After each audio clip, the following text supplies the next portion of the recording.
السلام عليكم ورحمة الله وبركاته. الحمد لله نحمده ونستعينه ونستغفره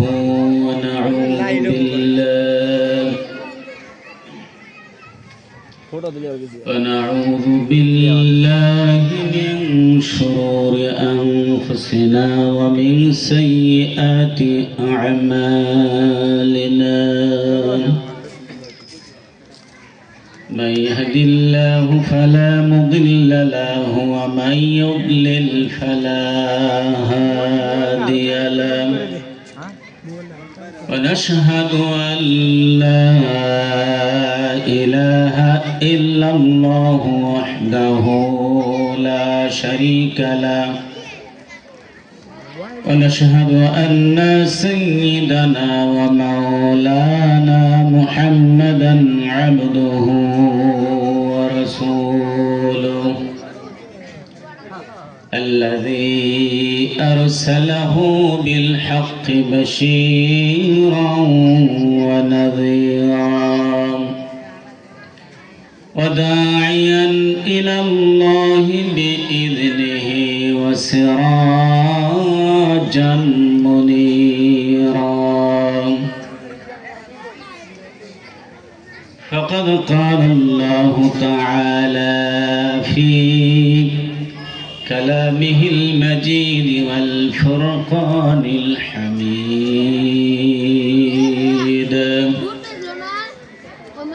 সকলে জবান খুলে সকল দীনতা হীনতা দুর্বলতা পঙ্কিলতা দূর করে মহান আল্লাহ রব্বুল আলামিনের অবতীর্ণ কিতাব থেকে তেলাওয়াত করছি।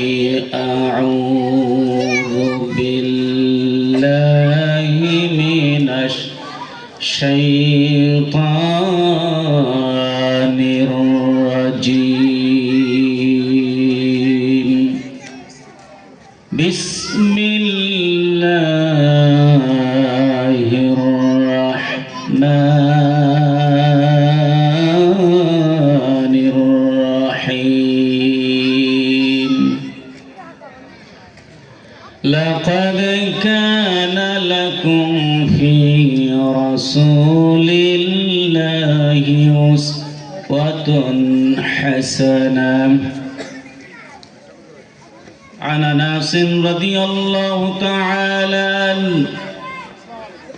قال قال رسول الله صلى الله عليه وسلم لا يؤمن أحدكم حتى أكون أحب من والده وولده والناس أجمعين.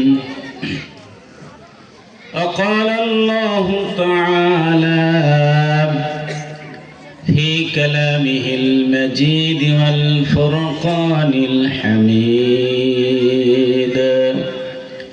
أعوذ بالله من الشيطان الرجيم. بسم الله الرحمن الرحيم. إن الله وملائكته يصلون على النبي يا أيها الذين آمنوا صلوا عليه وسلموا تسليما. اللهم صل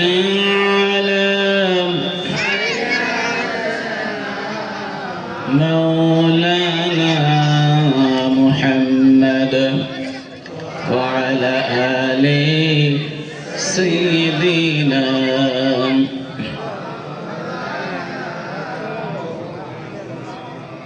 জবান খুলে আল্লাহ রাব্বুল আলামিনের সন্তুষ্টির জন্য বিশ্ব নবীর প্রতি আবার দরুদ পড়ছি। আল্লাহুম্মা সাল্লি আলা মাওলানা মুহাম্মদ ওয়া আলা আলি সাইয়্যিদিনা।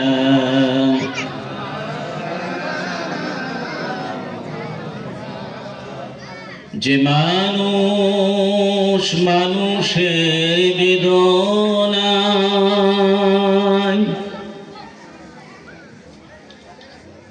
কেটে দিল আজীবন মদিনায়,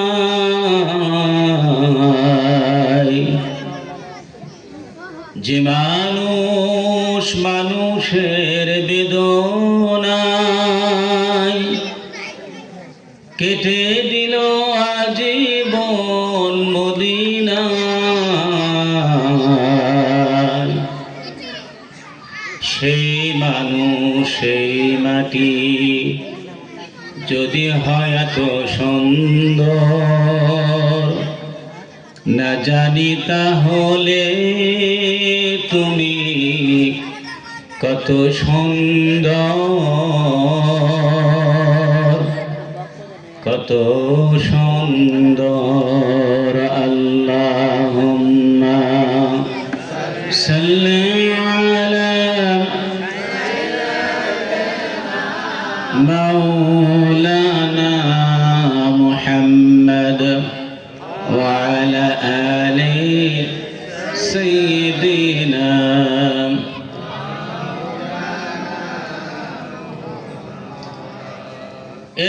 तेरे मिराज थे क़तूलो कलम तक पहुँचा, और मेरी मिराज है कि मैं तेरे कदम तक पहुँचा।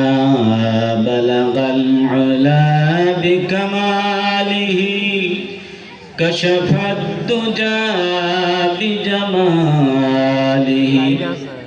हसनत जमीअ खसालिही सल्लु अलैहि व आलिहि। अल्लाहुम्मा आमीन।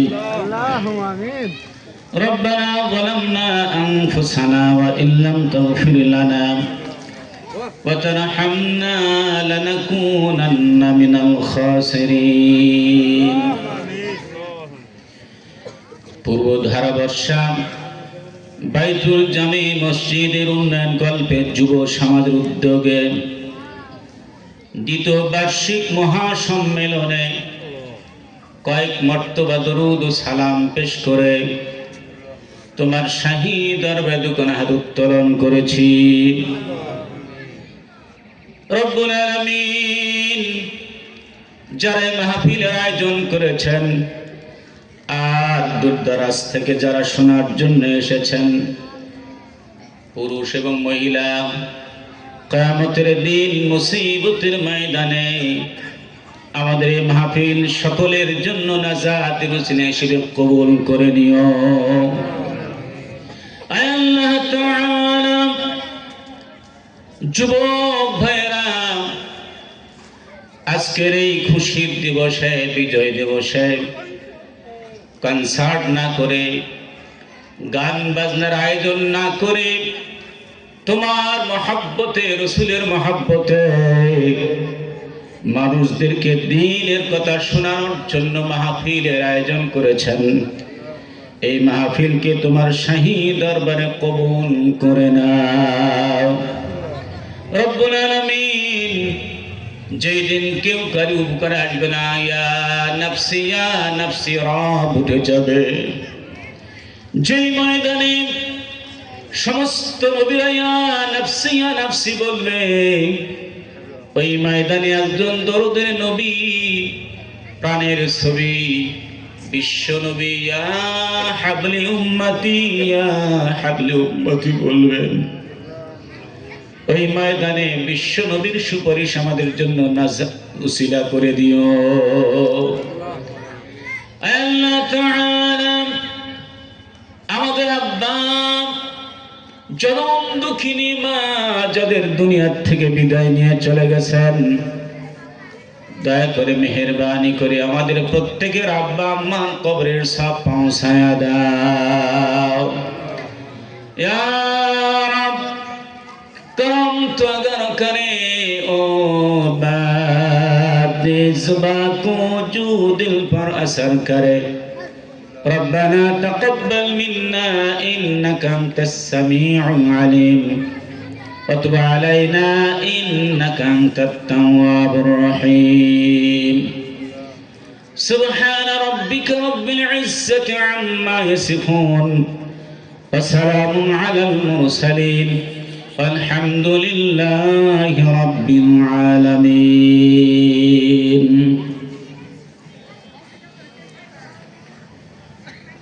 পূর্বধারা বর্ষা বাইতুল জামি মসজিদের উন্নয়ন কল্পে যুব সমাজ কর্তৃক আয়োজিত দ্বিতীয় বার্ষিক ইসলামী মহাসম্মেলনের সম্মানিত সভাপতি, এলাকার কৃতি সন্তান, বিশিষ্ট সমাজসেবক জনাব মোহাম্মদ সুবহান খান, উপস্থিত সহসভাপতি জনাব মোহাম্মদ আব্দুল কাদের দুদু সরকার, বিশিষ্ট সমাজসেবক, সহসভাপতি জনাব মোহাম্মদ তোতা শেখ, বিশিষ্ট সমাজসেবক। প্রধান অতিথি হিসেবে উপস্থিত আছেন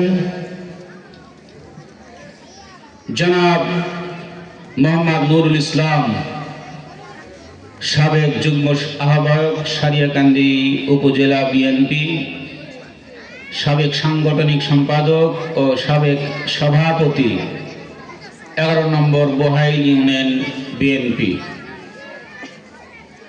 প্রধান মেহমান হিসেবে কিছুক্ষণ আগে কথা রেখেছেন এলাকার কৃতি সন্তান, স্বনামধন্য ব্যক্তিত্ব, অত্র ইউনিয়ন পরিষদের সম্মানিত চেয়ারম্যান জনাব মোহাম্মদ আসাদুজ্জামান খান আসাদ, বরণ্য অতিথি জনাব মোহাম্মদ আলম খান, মেম্বার 11 নম্বর বহাইল ইউনিয়ন 1 নম্বর ওয়ার্ড। উপস্থিত উলামায়ে কেরাম, আজকের এই অনুষ্ঠানের সম্মানিত প্রধান মেহমান, আলোচক, প্রধান মুফাসসির হযরত মাওলানা মোহাম্মদ রিজাউল করিম ফারুকী, কামিল first class BA honours Islamic আলোচক, বিটিভি, ওয়ার্ল্ড, চ্যানেল আই এবং এশিয়ান টিভি, ঢাকা। আবার ডানে এবং বাম পাশে বসা এলাকার মুরব্বিয়ান আযম, সামনে উপবিষ্ট এলাকার কৃতি সন্তান, যুবক, বয়োজ্যেষ্ঠ, সর্বস্তরের জনতা, পর্দার আড়ালে আমার সরলা কমলা মা ও বোনেরা, আমার কথার আওয়াজ যত দূর পর্যন্ত যায় সকলের প্রতি আমার সালাম, আসসালামু আলাইকুম ওয়া রাহমাতুল্লাহ। আপনারা কেমন আছেন? সকলে ভালো আছেন? আলহামদুলিল্লাহ। আপনাদের দোয়ার ববরকতে, আল্লাহ রাব্বুল আলামিনের অশেষ রহমতে আল্লাহ তাআলা আমাকে সুস্থ রেখেছেন। আমি মাহফিলের শুরুতে সেই রব্বুল আলামিনের দরবারে শুকরগুজার হচ্ছি, যিনি এই প্রতিকূল পরিবেশে আমি আসতে দেখলাম শুধু ধুলা আর ধুলা, আর যেখানে ধুলা নাই সেখানে নদী। এই পরিবেশের মধ্যে থেকে আল্লাহ তাআলা বাছাই করে ছাঁটাই করে এই জান্নাতি মুখদেরকে আল্লাহ তাআলা যেখানে উপস্থিত করেছেন, এদিকে আমরা ইচ্ছা করে আসতে পেরেছি না আল্লাহ তাআলা আমাদের দয়া করে এনেছেন? বলেন, আল্লাহ তাআলা যে আমাদের দয়া করে এখানে আসার মতো তৌফিক এনায়েত করেছেন, সে আল্লাহ তাআলার শুকরগুজার হতে হবে না? বলেন। এই জন্য সমস্ত দীনতা, হীনতা, পঙ্কিলতা, দুর্বলতা ঝেড়ে মুছে একমাত্র আল্লাহর জন্য সমস্যারে বলছে আলহামদুলিল্লাহ। জোরে সরে বলছে আলহামদুলিল্লাহ। বলুন লাকাল হামদু, লাকাল হামদু কামা ইয়ানবাগি লিজালালি ওয়াজহিকা ওয়া আযীমি সুলতানিক। আমরা সে আল্লাহ তাআলার শুকরগুজার হলাম যিনি আসমান ও জমিনের মালিক। কথা ঠিক কিনা বলেন? আসমান ও জমিনের মালিক কে? আমাদের হায়াতের মালিক কে? আমার মৌতের মালিক কে? আমার সম্মানের মালিক কে? ইজ্জতের মালিক কে? বেইজ্জত করেন কে? সে আল্লাহ তাআলা আমাদেরকে মহব্বত করে এখানে উপস্থিত হওয়ার তৌফিক দিয়েছেন। প্রিয় উপস্থিতি, সেজন্য সে আল্লাহ তাআলার দরবারে আবারও শুকরগুজার হচ্ছে। আমরা বলছি আলহামদুলিল্লাহ।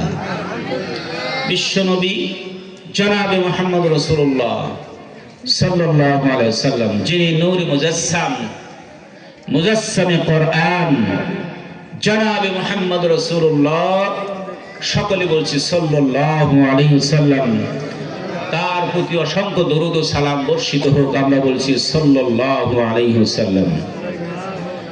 আজকে আমি অত্যন্ত খুশি। প্রত্যেকদিন মাহফিলে যাই, বেশিরভাগ জায়গায় দেখি যে যুবকদের দ্বারা আয়োজিত মাহফিল। যুবকরাই পারে সমাজকে পরিবর্তন করতে। কথা ঠিক কিনা? যুবকরাই পারে এই খুনে ধরাই সমাজকে বদলাইয়া ইসলামী সমাজ প্রতিষ্ঠিত করতে। কথা ঠিক কিনা বলেন? আর এই যুবকরা এমন এক দিনে এই চরাঞ্চলে এই ব্যবস্থা করেছেন, যেই দিন বিশ্বের মানচিত্রে বাংলাদেশ একটি রূপ লাভ করেছিল, সুষম, সুন্দর, শ্যামলী একটি দেশ, সোনার বাংলাদেশ। কথা ঠিক কিনা? আজকে সেই বিজয়ের দিবসে, মহান বিজয়ের দিবসে এখানে যুব সমাজরা যে মাহফিলের আয়োজন করেছেন, এজন্য তাদের ধন্যবাদ জ্ঞাপন না করলে অপূর্ণ থেকে যায়। আমি কেন? বিশ্বনবী তাদেরকে ভালোবেসেছেন। কথা ঠিক কিনা? এক সাহাবী, নাম তার জারির, উনি বিশ্বনবী বক্তব্য দিচ্ছেন, সাহাবী এসে দাঁড়িয়ে আছেন, জায়গা নেই। সাহাবীকে দাঁড়িয়ে থাকতে দেখে হুজুর তার চাদর মোবারক সাহাবীদের দিকে ছুঁড়ে মারলেন। আল্লাহর হাবিব বললেন, হে জারির, জায়গা পাও নাই, দাঁড়িয়ে আছো কেন? ইজলিস ইয়া জারির, আমার এই চাদরের উপরে বসো জারির। এ কথা বলে বিশ্বনবী যখন চাদর দিয়েছেন, চাদর মোবারক জারির নিয়ে একবার মুখে চুমা দেয়, একবার বুকে নেন, আবার কপালে ধারণ করেন। কপালে নিয়ে, বুকে নিয়ে, মুখে চুমা দিয়ে বলেন, ইয়া রাসূলুল্লাহ, ইয়া হাবিবাল্লাহ। যে চাদরের উপরে স্বয়ং জিবরাইল পর্যন্ত বসতে সাহস পায় না, সেই চাদর মোবারক আপনি আমার জন্য বরাদ্দ দিলেন। আকরামাকাল্লাহ কামা আকরামতানি ইয়া রাসূলুল্লাহ। হে বিশ্বনবী, আল্লাহ আপনার সম্মানকে বাড়ায় দিক, যেভাবে আমার সম্মানকে আপনি চাদর দিয়া বাড়াইছেন। আল্লাহর হাবিব বললেন, বসো জারির। আসমানের নিচে, জমিনের উপরে যুবকদের সম্মান অন্যান্যদের চাইতে অনেক বেশি। বলেন সুবহানাল্লাহ। আর জোরে বলেন সুবহানাল্লাহ।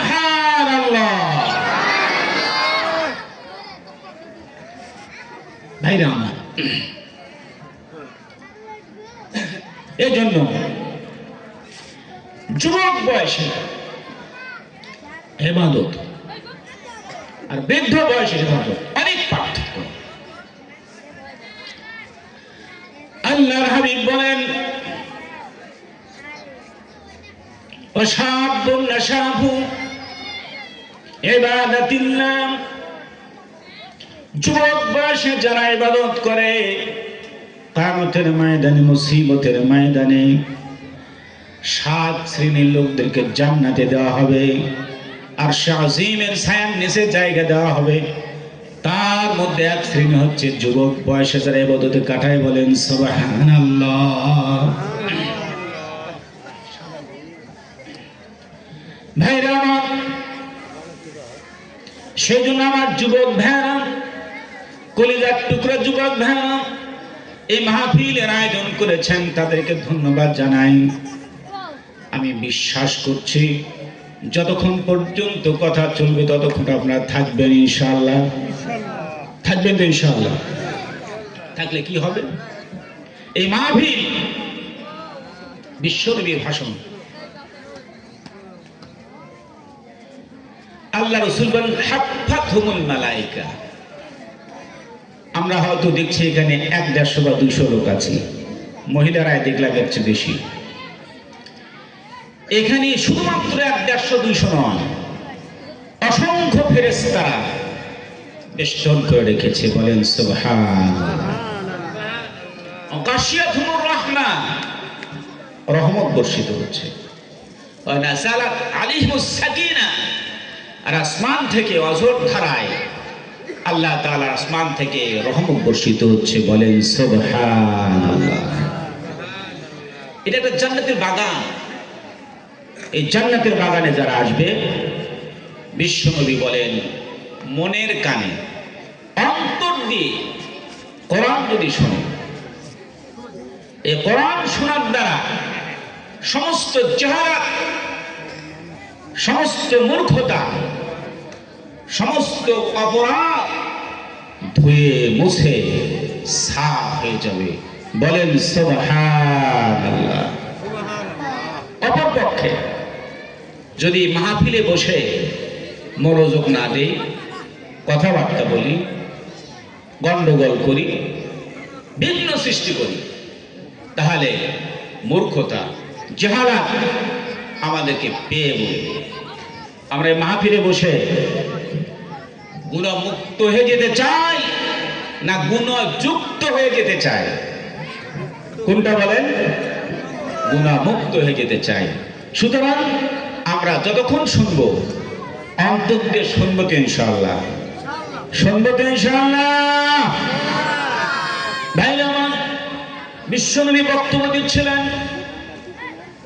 মসজিদে নববীর সঙ্গে বিশ্বনবীর হুজরাখানা ছিল।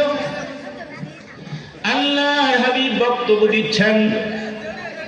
আয়েশা সিদ্দিকা রাদিয়াল্লাহু তাআলা আনহা তোয়ালে নিয়ে বিশ্বনবীর জন্য ইন্তজার করছেন। আল্লাহর হাবিব বক্তব্য দিয়ে হুজরাখানার দিকে যখন নজর করলেন, বিশ্বনবী দেখতে পেলেন হযরত আয়েশা সিদ্দিকা রাদিয়াল্লাহু তাআলা আনহা একটি তোয়ালে নিয়ে অপেক্ষা করছেন। হুজুর বললেন, রে আয়েশা, তুমি এই তোয়ালে নিয়ে কেন আমার জন্য অপেক্ষা করছো? আল্লাহর হাবিবের কথা মোতাবেক হযরত আয়েশা সিদ্দিকা রাদিয়াল্লাহু তাআলা আনহা বললেন, আল্লাহর কসম করে বলছি ইয়া রাসূলুল্লাহ, যখন আপনি বক্তব্য দিচ্ছিলেন আমি দেখতে পেলাম অসংখ্য আল্লাহর রহমতের ফেরেশতারা বেষ্টন করে আপনার সাহাবী সহ আপনাকে বেষ্টন করে রেখেছে, এবং আসমান থেকে মসজিদ নববীর ডাল ভেদ করে, মসজিদ নববীর ছাদ ভেদ করে আল্লাহ রাব্বুল আলামিনের বৃষ্টি যেন আপনাদেরকে ভিজে ভিজে গা শরীর সব গড়ে গড়ে যাচ্ছে। আল্লাহ হাবিব বললেন, আমার জীবন ধন্য, এমন একজন ব্যক্তি, আমার সহধর্মিনী সচক্ষে দেখতে পেলেন যারা কোরআনের মজলিসে বসে অন্তর থেকে কোরআন শুনে তাদের জন্য আসমান থেকে অজর ধারায় বাড়ি বর্ষিত হয়, সেইটা চর্মচক্ষে যাকে আল্লাহ রাব্বুল আলামিন ডাকার সুযোগ করে দিয়েছেন তিনি হচ্ছেন আমার আয়েশা। জয় বলেন সুবহানাল্লাহ। ভাইরা আমার, সুতরাং এইরকম মজলিসে যখন বলবেন আদবের সাথে ওঠা বসা না করে অন্তর দিয়ে খোলা মনে শুনতে হবে। রাজি আছি তো ইনশাআল্লাহ? রাজি আছি তো ইনশাআল্লাহ? আল্লাহ রাব্বুল আলামিন বলেন মান ক্বারাআল কুরআনা ফাস্তাযহারাহু ফাহাল্লা হালালাহু ওয়া হারামা হারামাহু ওয়া দাখালাহুল্লাহুল জান্নাহ।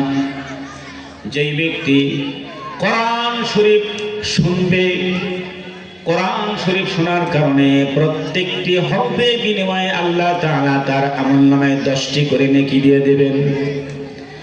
আর এই কোরআন শরীফের হারামকে যারা হারাম মানবে, হারামকে হারাম জেনে যারা বর্জন করবে, আল্লাহ রাব্বুল আলামিনের হাবিব বলেন ওই ব্যক্তিদেরকে আল্লাহ তাআলা জান্নাতুল ফিরদাউসের মেহমান হিসেবে দাখিল করাবেন। বলেন সুবহানাল্লাহ।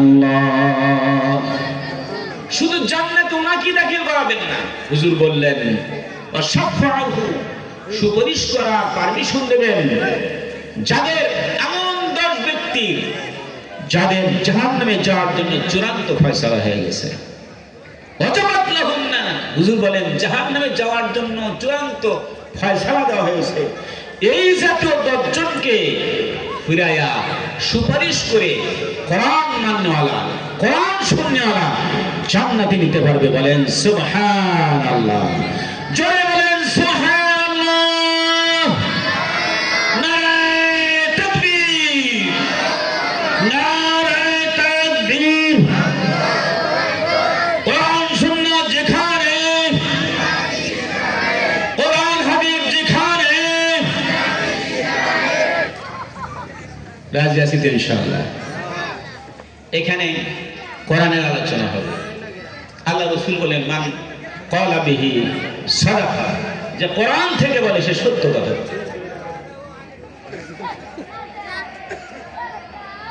ওয়া আমিলা বিহি উজরা, যে ব্যক্তি আমল করে সে উজরত পায়, নেকি পায়। ওয়া হাকামা বিহি আদালা, যে ব্যক্তি কোরআন থেকে ফয়সালা দেয় সঠিক ফয়সালা দেয়। ওমা হুদিয়া ইলা সিরাতিল মুস্তাকিম, আর কোরআন যারা মেনে চলে তাদেরকে সোজা সরল সঠিক পথে তাদেরকে আল্লাহ তাআলা পরিচালিত করে। বলেন সুবহানাল্লাহ। সেজন্য কোরআন মানতে আমরা রাজি আছি তো ইনশাআল্লাহ? ভাই রাজি আছি তো? ভাই আমার, আমি কোরআন কারীমের সূরা আল আহজাবের 31 নম্বর আয়াতে কারিমা তেলাওয়াত করেছি। এখানে বিশ্বনবী সাল্লাল্লাহু আলাইহি সাল্লামের জীবন চরিত্র সম্পর্কে আলোচনা করা হয়েছে। আমাদের মডেল কে বলেন তো? আমাদের মডেল কে? সালমান শাহ, সালমান শাহ, সাকিব খান। অনেক ছেলে পেলে এগুলোর নাম মুখস্থ, কথা ঠিক কিনা? আমাদের মডেল সালমান শাহ নয়, সাকিব খান নয়। আমাদের মডেল, আমাদের চলার পথের দিক নির্দেশক বিশ্বনবী জনাবে মুহাম্মদ রাসূলুল্লাহ সাল্লাল্লাহু আলাইহি ওয়াসাল্লাম।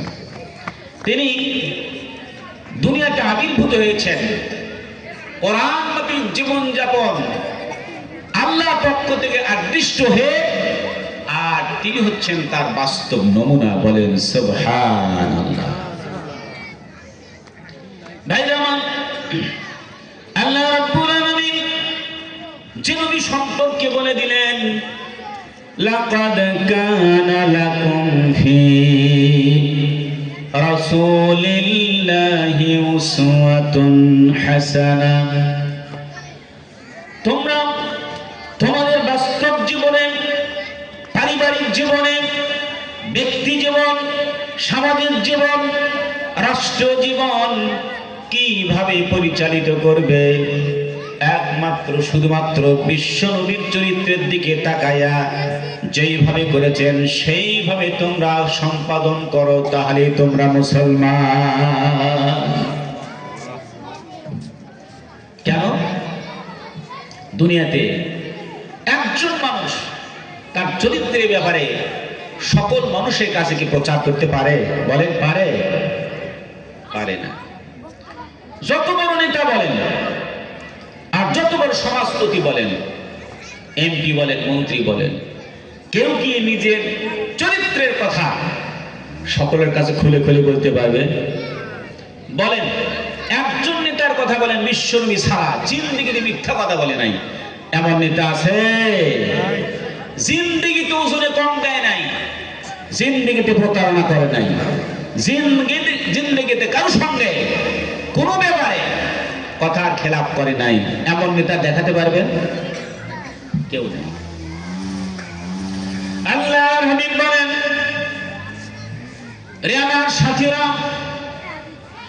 রে আমার স্ত্রীরা, দিনের আলোকে রাতের অন্ধকারে আমার চরিত্রের মধ্যে আমি যা করি আর যেইভাবে চলতে বলি সবগুলো তোমরা মানুষের মধ্যে খুলে খুলে বর্ণনা করে দাও। আমাদের সমাজের কিছু কিছু মানুষ আছে যারা রাত্রে কি করে আর মানুষের অগোচরে কি করে সেগুলো কি এইভাবে খুলে খুলে বলে দেওয়ার মতো সাহস অন্তরে আছে? বলেন আছে? নাই। একমাত্র শুধুমাত্র বিশ্বনবী বলেন, সাথীরা, আমার স্ত্রীরা, আমার সহচররা, দিনে কি করি রাতে কি করি সবগুলো খুলে খুলে মানুষের ময়দানে প্রচার করো। বলেন সুবহানাল্লাহ।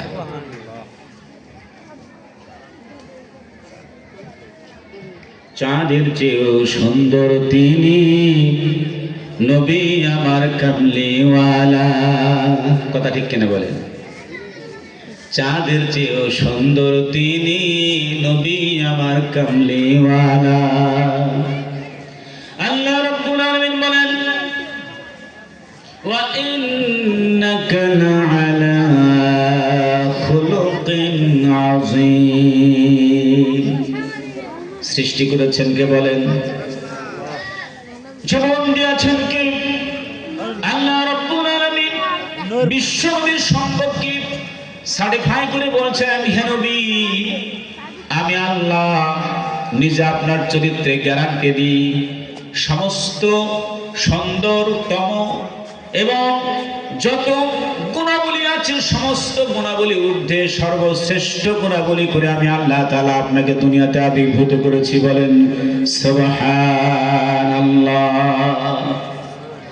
আমার চরিত্র সম্পর্কে সবচাইতে বেশি জানে কে? বলেন নিজের স্ত্রী। কথা ঠিক কিনা বলেন? আমি কত বড় মাওলানা, আমি কত বড় আলেম, আমি কত বড় মুত্তাকি, আমি কত বড় তাহাজ্জুদ গুজার, এটা সবচেয়ে বেশি খবর রাখে কে? বলেন আমার স্ত্রী।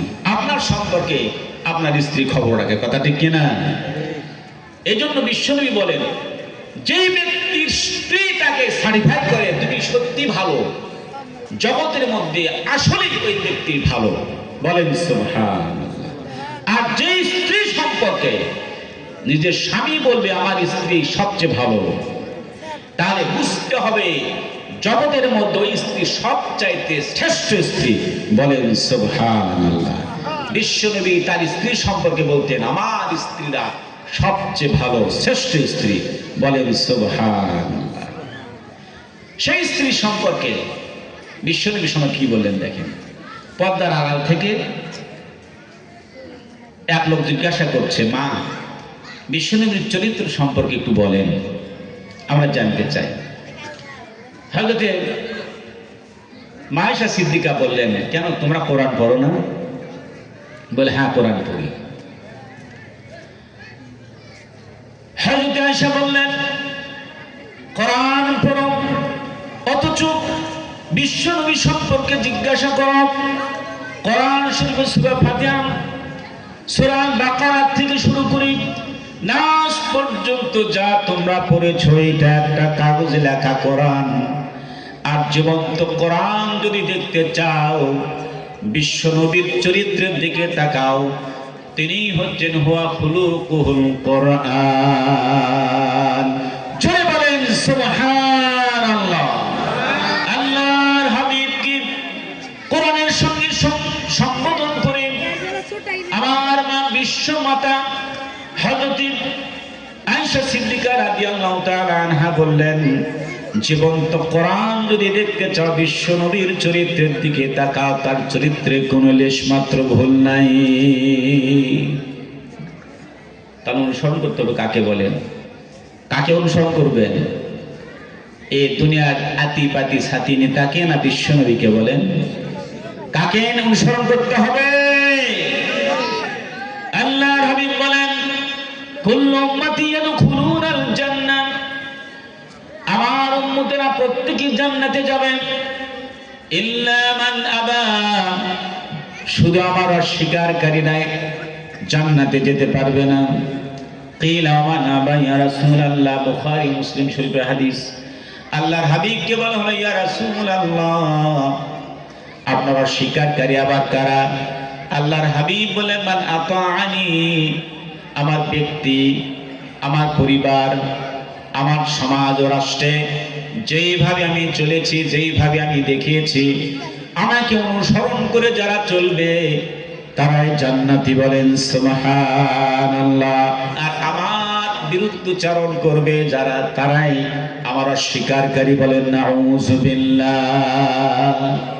তাহলে বিশ্ব নবীকে অনুসরণ করার দরকার আছে না নাই? আছে না নাই? যুব সমাজরা যদি বিশ্ব নবীকে অনুসরণ করতো, তাহলে পিতা মাতাকে কষ্ট দিত না। কথা ঠিক কিনা?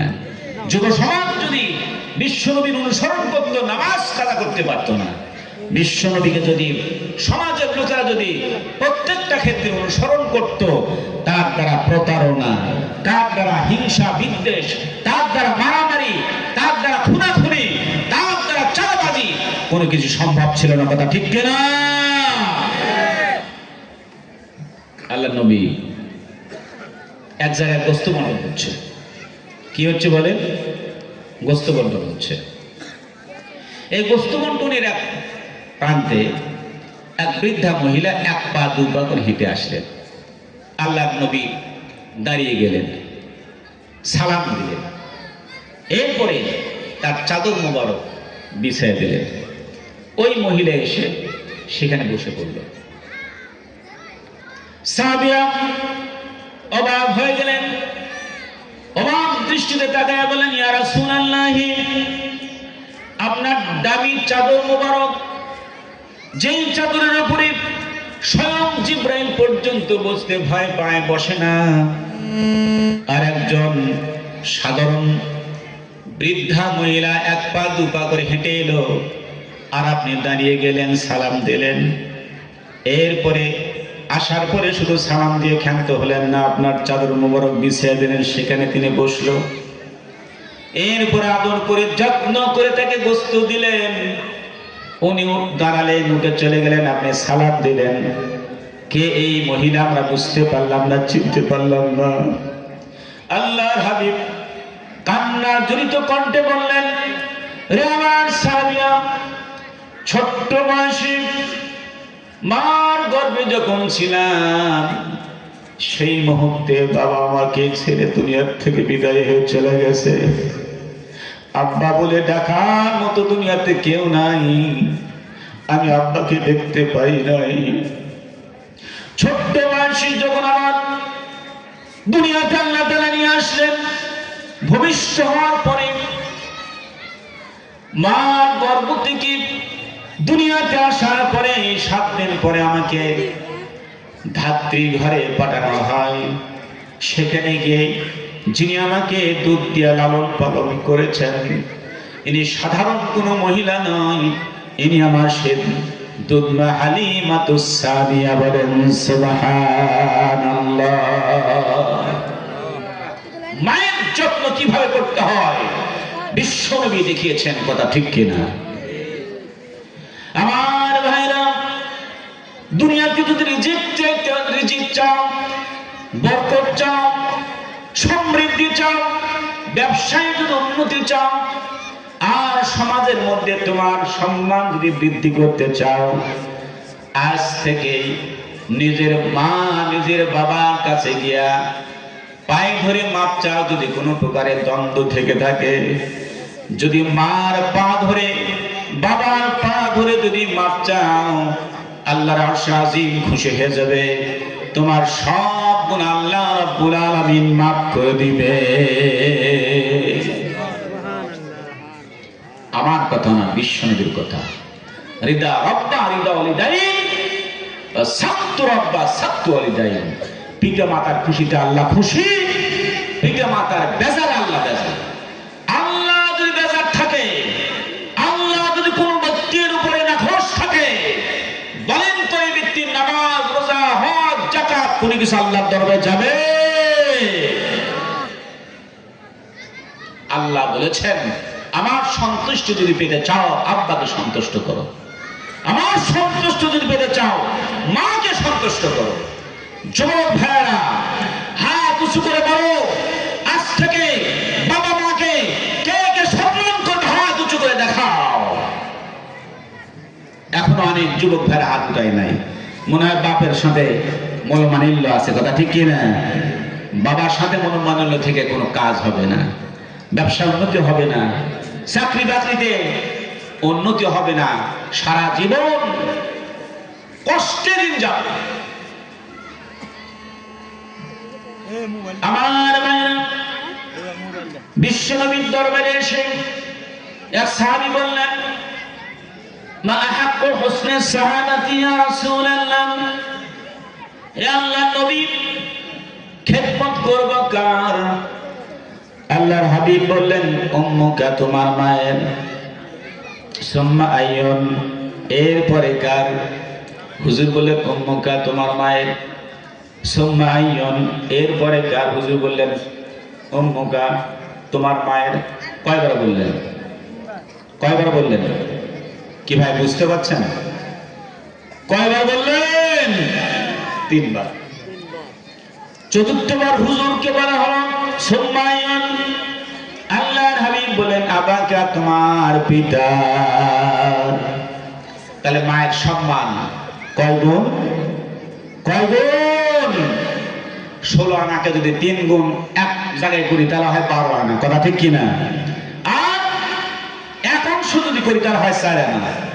তাহলে খেদমতের দিক থেকে, সম্মানের দিক থেকে সন্তানের কাছে মায়ের সম্মান 16 আনার মধ্যে 12 আনা, কথা ঠিক কিনা বলেন? কথা ঠিক কিনা বলে? অনেক পাশ্চাত্যের লোকেরা না বুঝে বলে ইসলাম নারীকে ঠকিয়েছে। এটা আসলে নারীদেরকে পামপট্টি মারার জন্য এগুলো কথা বলে। মা বোনেরা তাদের কথা শুনে, ওই পাশ্চাত্যের সাদাওয়ালাদের কথা শুনে আপনাদের চোদাগুলোকে রাস্তায় ভুলুণ্ঠিত করবেন না। তারা দেখায় কি? এক হাতে 500 টাকার নোট আর এক হাতে কোদাল। ও পাশে এক পুরুষের হাতে 500 টাকার নোট আর একটা কোদাল। বলেন, একজন পুরুষ কোদালের যে জোরে কোপ দেবে আর একজন মহিলাকে সেরকম কোপ দিতে পারবে? পারবে? নিশ্চয় তার শরীরে স্থূলতা আছে। অথচ পাশ্চাত্যের কিছু এনজিও গুলো বাংলাদেশের সঙ্গে প্রবেশ করে তারা দেখাতে চায় যে নারীদেরকে ইসলাম ঠকিয়েছে। বলেন নাউজুবিল্লাহ। ইসলাম ঠকিয়েছে না জিতিয়েছে? ভাইরা, মহিলারা পর্দায় থাকবে, সম্মানের সাথে থাকবে, চাকরি করবে পর্দায় থেকে, বাজার করবে পর্দায় থেকে, স্কুল কলেজে যাবে পর্দায় থেকে, মাদ্রাসায় যাবে পর্দায় থেকে, ব্যাংকে যাবে পর্দায় থেকে। নারীদের চাকরি করার কোনোই নিষেধ নাই, কিন্তু পর্দার মধ্যে থেকে, কথা ঠিক কিনা? ভাই আমার, আল্লাহর হাবিব বলেন, পুরুষ এবং মহিলা সমান্তরালে সমাজ চলবে, তবে পার্থক্য হচ্ছে মহিলারা পর্দার মধ্যে আর পুরুষেরা থাকবে পর্দা, তাদের নির্দিষ্ট পর্দা থাকবে। আল্লাহর হাবিব বিশ্বনবী মায়ের সম্মানকে 3 গুণ বাড়ানোর জন্য দিলেন। বাবারা কি মন খারাপের জন্য যে মেয়ের সম্মান বাড়লো, আমাদের সম্মান কম, মন খারাপ? কি মন খারাপ নাকি বলে? মন খারাপ নাই। মন খারাপ কেন হবে? ওই মা যখন আপনাকে গর্ভে ধারণ করেছিলেন, আমি কি গর্ভে দিয়েছিলাম? বলেন, গর্ভে নিয়েছিলাম? গর্ভে নেই নাই।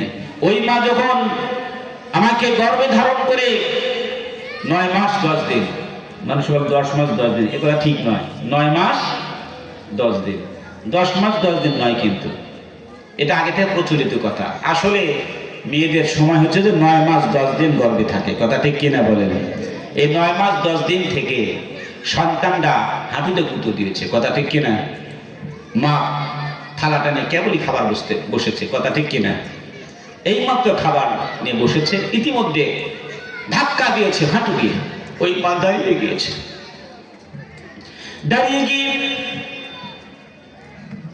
ঘরের মধ্যে আড়ানি ধরে দাঁড়িয়েছে,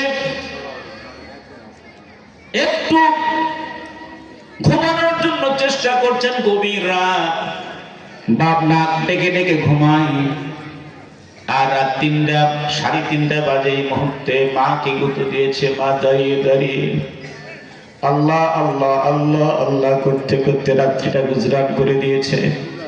আল্লাহর হাবিব বলেন, এই যে সন্তানের কষ্ট পেয়ে মা দাঁড়ানো, ওই দাঁড়ানো অবস্থায় যতক্ষণ পর্যন্ত রাত্রি গুজরান হলো, একজন বান্দা তাহাজ্জুদের দাঁড়ায়া দাঁড়ায়া নামাজ আদায় করলে যে সওয়াব, ওই মায়ের আমলনামায় আল্লাহ রাব্বুল আলামিন তাহাজ্জুদের নামাজের সওয়াব লিখে দেন।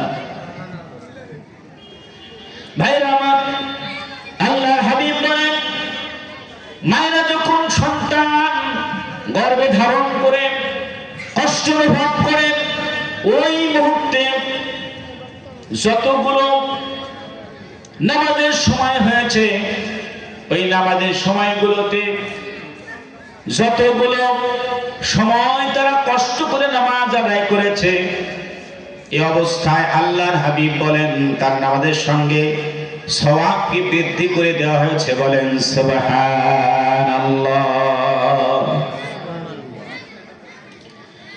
আমার ভাইরা, এই সন্তান আস্তে আস্তে নাপাক পানি ছিল, সেখান থেকে গোস্তের টুকরা, সেখান থেকে মাংস, সেখান থেকে হাড়, সেখান থেকে ছাউনি, এতগুলো স্তর পেরিয়ে মার গর্ভ থেকে যখন ভূমিষ্ঠ দিন এলো, মা তার শাশুড়িকে বলেন, মা জীবনটা আমার চলে যাবে, মনে হয় এইবার আর বাঁচতে পারবো না, বিদায় দিয়ে দেন, শেষ বিদায় দিয়ে দেন, সুতিকাগারে যাচ্ছি, আমার সোনার মনি যদি হয় আপনি দেখে নেবেন, আমার মনে হয় জীবন আর ফিরে পাবো না। শ্বশুরের কাছে গিয়ে বিদায় চাই, প্রাণের স্বামীকে ঘরের মধ্যে একাকি ডেকে ডেকে তাকে বুঝাতে থাকে, প্রাণের স্বামী আমার, আমার সতীত্বের রক্ষা করার জন্য আপনি গ্যারান্টি নিয়েছিলেন, আমাকে সব কিছু দিয়েছেন, আমাকে কাপড় চোপড় দিয়েছেন, আমার ইজ্জত আপনি হেফাজত করেছেন, রে আমার প্রাণের স্বামী, মনে হয় এবার আমি আর বাঁচবো না, আমাকে শেষবারের মতো ক্ষমা করে দেন। এইভাবে করে যখন মা যখন প্রসব বেদনা উঠে গেল, ওই অবস্থায় যখন 9 মাস 10 দিন যখন সময় হয়ে গেল গর্ভধারণ, ওই মা এমন কষ্ট সহ্য করে, জীবন্ত ছাগলকে জবাই করলে, জীবন্ত ছাগলকে চামড়া খুললে যেমন কষ্ট অনুভূত হয় একজন ছাগলের, একটি ছাগলের, সেই রকম কষ্ট তার সম্পূর্ণ শরীর নিয়ে তিনি অনুভব করে। এই মা গর্ভ যখন খালাস হতে গেল, এমন রক্তে ভিজে গেল, মনে হচ্ছে যেন জিহাদের ময়দানে জিহাদ করতে গিয়া তার সমস্ত শরীর রক্তে রক্তাক্ত হয়ে গেছে। এই রক্তমাখা চেহারা নিয়ে, রক্তমাখা শরীর নিয়ে যখন সন্তান যখন অঙ্গ করে কান্না দেয়, মার সমস্ত কষ্ট বেদনা ভুলে গিয়া তার মুখের দিকে তাকাইয়া আবার সব সজীবতা পেয়ে যায়। বলেন সুবহানাল্লাহ। এই মায়ের যারা সম্মান না করে, এই মায়ের যারা কপাল পোড়া, দুনিয়াতে আর কেউ নেই। কথা ঠিক কিনা বলেন? এই যে বিশ্বনবী বলেন, এক সাহাবী এসে বলছেন, বাবা মার সম্মান কেমন?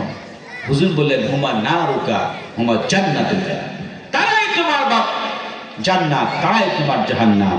পিতা মাতাকে যদি খেদমত করো, পিতা মাতা যদি খুশি হয়, তাহলে জান্নাতে সহি সালামতে যাবা। আর বেজার যদি হয়, তাহলে জাহান্নামের জন্য প্রস্তুতি গ্রহণ করো। বলেন নাউযুবিল্লাহ। ভাইরা আমার, এই জন্য আল্লাহ রাব্বুল আলামিন সূরা বনী ইসরাঈল বললেন, ওয়াকাদা রাব্বুকা আল্লা তা'বুদু ইল্লা ইয়াহু ওয়া বিল ওয়ালিদাইনি ইহসানা। আল্লাহ রাব্বুল আলামিন ফয়সালা দিয়েছেন, আল্লাহর ইবাদত করা, আল্লাহর ইবাদত ছাড়া কারো ইবাদত করা যাবে না, এবং পিতা মাতার সঙ্গে সদ্য ব্যবহার করো। আল্লাহ তাআলা বলেন, এখানেই খাদ্য করলেন না, ইম্মা ইয়াবলুগান্না ইনদাকাল কিবারা আহাদুহুমা আও কিলাহুমা। আল্লাহ রাব্বুল আলামিন বললেন, যদি তাদের একজন অথবা দুইজনই বার্ধক্য উপনীত হয়, তাদের সামনে এমন আচরণ করো না, এমন ব্যবহার করো না যে ব্যবহার শুনে তারা উ শব্দটি করে, এমন ব্যবহার করো না। ওলা তানহারহুমা, ধমক দিয়ে কথা বলো না। দেখেন না এখনকার ছেলেপেলে, একটু যদি বিশ্ববিদ্যালয়ে পড়ে, এই তুমি কি বুঝো, বুড়া হয়ে গেছো না? কথা ঠিক কিনা? কাকে ধমক দেয়? বাবাকে ধমক দেয়। আবার বলে, তোমরা আগেকার মানুষ এখনকার আধুনিক যুগের কথা বুঝবে না। কথা ঠিক কিনা বলেন? এমন কথা বলে। আল্লাহ রাব্বুল আলামিন বললেন, ওয়ালা তানহারহুমা, ধমক দিও না, ওয়া কুল লাহুমা কাওলান কারীমা, তাদের সঙ্গে নম্র ভদ্র ব্যবহার করো, সুন্দর আচরণ করো। মাথা ঝাঁকি দিয়ে কথা বলো না, সুন্দর আচরণ করো। ওয়াখফিদ লাহুমা জানাহা যুল্লি মিনার রাহমা, তোমাদের দুই হস্ত প্রসারিত করে দাও, দুই হাত আল্লাহ রাব্বুল আলামিনের দরবারে বাড়াইয়া দিয়ে বলো, রাব্বির হামহুমা কামা রাব্বায়ানি সগীরা। সকলে বলি, রাব্বির হামহুমা কামা রাব্বায়ানি সগীরা। আল্লাহ তাআলা ছোট্টকালে শৈশবে আমার মা বাবা আমাদেরকে যেভাবে লালন পালন করেছেন, সেই রকম আমাদেরকে তুমি লালন পালন, তাদেরকেও তুমি লালন পালন করো। জোরে বলেন সুবহানাল্লাহ। এখানে একটি কথা মনে পড়ে গেল, বিশ্বনবী সাল্লাল্লাহু আলাইহি সাল্লাম মেরাজে গিয়ে দেখলেন একজন মুরব্বী হাজী সাহেব আগুনের মধ্যে বসে থেকে হাসতেছে, আর একজন বৃদ্ধা মহিলা আগুনের মধ্যে বসে থেকে কাঁদতেছে, আর একজন বৃদ্ধা মহিলা তিনি আগুনের মধ্যে বসে থেকে হাসতেছে, আর একজন হাজী সাহেব অনেক নাজনের মধ্যে কাঁদতেছে। কি ভাই, প্রশ্ন আসে না? কেরে ব্যাপার কি? নাচ নেয়ামত পেয়ে কান্দে আর আগুনের মধ্যে পড়ে থেকে হাসে। প্রশ্ন আসে কিনা বলেন? প্রশ্ন আসে কিনা? এটা আমি বলছি এরপরে। তাহলে আমি বলছিলাম বিশ্বনবীর চরিত্র ফুলের চাইতেও পবিত্র, বিষ্ণবীর চরিত্র ফুলের চাইতেও পবিত্র। আমার নবী যখন রাস্তাতে যেতেন, তখন ওই রাস্তায় এক নয় দুই নয় মাসাধিক কাল পর্যন্ত সুগন্ধি বিরাজ করতে। বলেন সুবহানাল্লাহ।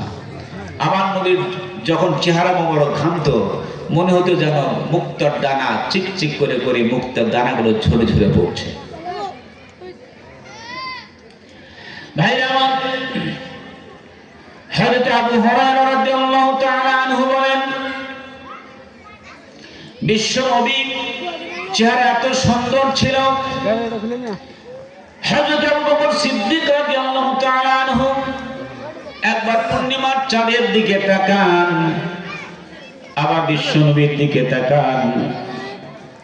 হুজুর বললেন, আবু বকর কারণটা কি এরকম করছে কেন?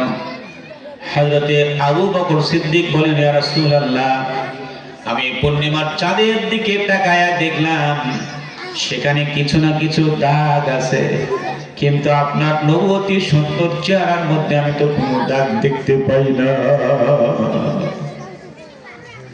জোরে বলেন সুবহানাল্লাহ। আপনার চরিত্রের মধ্যে কোনো দাগ নাই। বিশ্বনবীর চরিত্র এমন ছিল, একটা কাফের, বেঈমান, মুশরিক তারা পর্যন্ত হুজুরকে আমিন বলে ডাকতো। কথা ঠিক কিনা বলেন? তাদের মালগুলো আবু জেহেলের কাছে না রেখে, উতবা সাহেবের কাছে না রেখে হুজুরের কাছে গচ্ছিত রাখতো।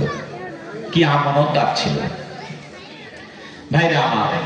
সেই নবীর চরিত্র ফুলের চাইতেও পবিত্র। সেই নবীর চরিত্রের ব্যাপারে আমাদের জানার দরকার আছে না নাই? জানার দরকার আছে না নাই?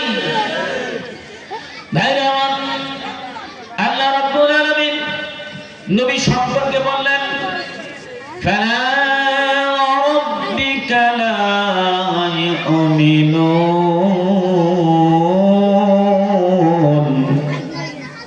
তোমাদের মধ্যে কেউ ঈমানদার হতে পারবে না, আমি রব্বুল আলামিনের কসম খেয়ে বলছি।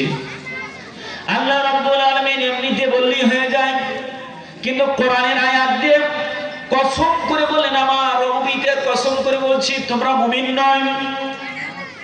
বলেন মুমিন না হলে নামাজ হবে? বলেন নামাজ হবে? মুমিন না হলে রোজা হবে? ঈমান হচ্ছে এক, আর অন্য আমল হচ্ছে একটা শূন্য একটা শূন্য একটা শূন্য। কথা ঠিক কিনা বলেন? ঈমানের ডান পাশে যদি একটা শূন্য না হয় 10, এরপর আর একটা শূন্য দিলে হয় 100, আর একটা শূন্য দিলে হয় 1000। কথা ঠিক কিনা বলেন? ঈমান নিয়ে যদি কোনো বান্দা নামাজ পড়ে, ঈমান নিয়ে যদি কোনো বান্দা রোজা রাখে, তবে যে তার রোজা নামাজ কবুল হবে। কিন্তু ঈমান নাই, নামাজ পড়লো, রোজা রাখলো, কালেমার উপরে ঈমান নাই, কিন নাই, তার কোনো ইবাদত কবুল হবে হবে না। বিশ্বনবীর প্রতি ঈমান আনা হচ্ছে যে আল্লাহ এবং আল্লাহ রাসূলের প্রতি ঈমান আনা ঈমানের প্রথম শর্ত। কথা ঠিক কিনা? আল্লাহ রাব্বুল আলামিন বললেন, ফালা রাব্বিকা লা ইউমিনুনা হাত্তা, যতক্ষণ পর্যন্ত তোমরা বিশ্বনবীর প্রতি তোমরা ঈমান না আনবে, তাকে ফয়সালাটা তা না মেনে নেবে। আল্লাহ তাআলা বললেন, আল্লাহ তাআলা লা ইউমিনুনা হাত্তা ইউহাক্কিমুকা ফীমা শাজারা বাইনাহুম সুম্মা লা ইয়াজিদু ফি আনফুসিহিম হারাজান মিম্মা কাদাইতা ওয়া ইউসাল্লিমু তাসলিমা। আমার নবীকে ব্যক্তি জীবনে, সামাজিক জীবনে, পারিবারিক জীবনে, রাষ্ট্রীয় জীবনে, সকল ক্ষেত্রে তোমরা যতক্ষণ পর্যন্ত কাজী বলে না মেনে নেবে, ফয়সালাদাতা বলে অন্তঃকরণ থেকে না মেনে নেবে, ততক্ষণ পর্যন্ত তোমরা মুমিন হতে পারবে না। সুতরাং বিশ্বনবীকে মেনে নেওয়া ঈমানের সাথে সম্পর্ক। বিশ্বনবীকে মেনে নেওয়া আমাদের সমস্ত আকীদা সম্পর্কে সম্পর্ক। কথা ঠিক কিনা? আল্লাহ নবীকে মানতে হবে। এই জন্য কত সুন্দর করে আল্লাহ রাব্বুল আলামিন এই কোরআনে নবী সম্পর্কে বলেছেন। আল্লাহ তাআলা বলেন, মান আতাআ মান ইউতি'আল্লাহ ওয়া রাসূলাহু, যে ব্যক্তি আল্লাহ এবং আল্লাহর রাসূলকে মেনে নেয়, আন'আমা আল্লাহু আলাইহিম মিনান নাবিয়্যিনা ওয়া সিদ্দিকিন ওয়া হাসুনা উলাইকা রফিকা। ভাইরা উঠতেছেন কেন? এরপর তো প্রধান বক্তা আছে, নাকি পোশাক করে আসে বলবেন আবার? কি ভাই খারাপ লাগতেছে? খারাপ লাগতেছে? আল্লাহ রাব্বুল আলামিন বলেন, যারা আল্লাহ এবং আল্লাহর রাসূলকে মেনে নেয়, তাদের পরকালের ময়দানে সাথী হবে, বন্ধু হবে, একান্তভাবে একই জান্নাতে থাকবে। কারা বলেন? নবী, সিদ্দিক, শহীদ আর সালেহীন, দুনিয়ার মধ্যে যতগুলো বান্দা আল্লাহ তাআলা দুনিয়াতে পাঠিয়েছেন তার মধ্যে শ্রেষ্ঠ হচ্ছে নবী, তারপরে শহীদ, তারপরে সিদ্দিক, তারপরে সালেহীন। এই চারো শ্রেণীর লোক আল্লাহ তাআলা তাদের সঙ্গে জান্নাতে এক জায়গায় করে দিবেন। বলেন সুবহানাল্লাহ। আমার নবী শ্রেষ্ঠ নবী, আমার নবী অনুসরণীয়, অনুকরণীয় ব্যক্তিত্ব, কথা ঠিক কিনা বলেন? এই নবীকে আসমান থেকে সূর্য পর্যন্ত তাপ দিয়ে কষ্ট দেয় নাই। এই নবীকে দুনিয়ার কোন মাখলুক কষ্ট দেয় নাই। কষ্ট শুধু দিয়েছে কাফেররা, কথা ঠিক কিনা বলেন? কষ্ট শুধু দিয়েছে কাফেররা। বিশ্বনবী নামাজ প্রতিষ্ঠা করতে গিয়ে কষ্ট করেছেন, কথা ঠিক কিনা বলেন? বিশ্বনবী ইসলাম প্রতিষ্ঠা করতে গিয়ে কষ্ট করেছেন, কথা ঠিক কিনা বলেন? তাইফের ময়দানে, উহুদের ময়দানে, সব ময়দানে আল্লাহ নবীকে কষ্ট দেওয়া হয়েছে, কথা ঠিক কিনা? ভাইরা আমার, আল্লাহ নবী কালেমার দাওয়াত দিলেন, যেই কালেমা আমাদের ঈমানের প্রথম শর্ত। এই কালেমার দাওয়াত যখনই দিলেন, কুলু লা ইলাহা ইল্লাল্লাহ তুফলিহুন, বলো লা ইলাহা ইল্লাল্লাহ, তাহলে সফলতা পেয়ে যাবে। এ লা ইলাহা ইল্লাল্লাহ খারাপ না ভালো ভাই? খারাপ না ভালো? আচ্ছা, ভালো কালেমার দাওয়াত দেওয়া সত্ত্বেও মারে কেন? বলেন মারে কেন? তার কালেমার অর্থ বুঝতে পেরেছিল, কথা ঠিক কিনা বলেন? কাফেররা, উতবা, সাইবা, ওলীদ ইবনে মুগীরা বুঝতে পেরেছিল এই কালেমা মানে আল্লাহ ছাড়া কাউকে মানা যাবে না, আর বিশ্বনবীর জীবন চরিত্রকে, আদর্শকে মেনে নিতে হবে। তাহলে লাত, মানাত, উজ্জাকে প্রত্যাখ্যান করতে হবে, কথা ঠিক কিনা বলেন?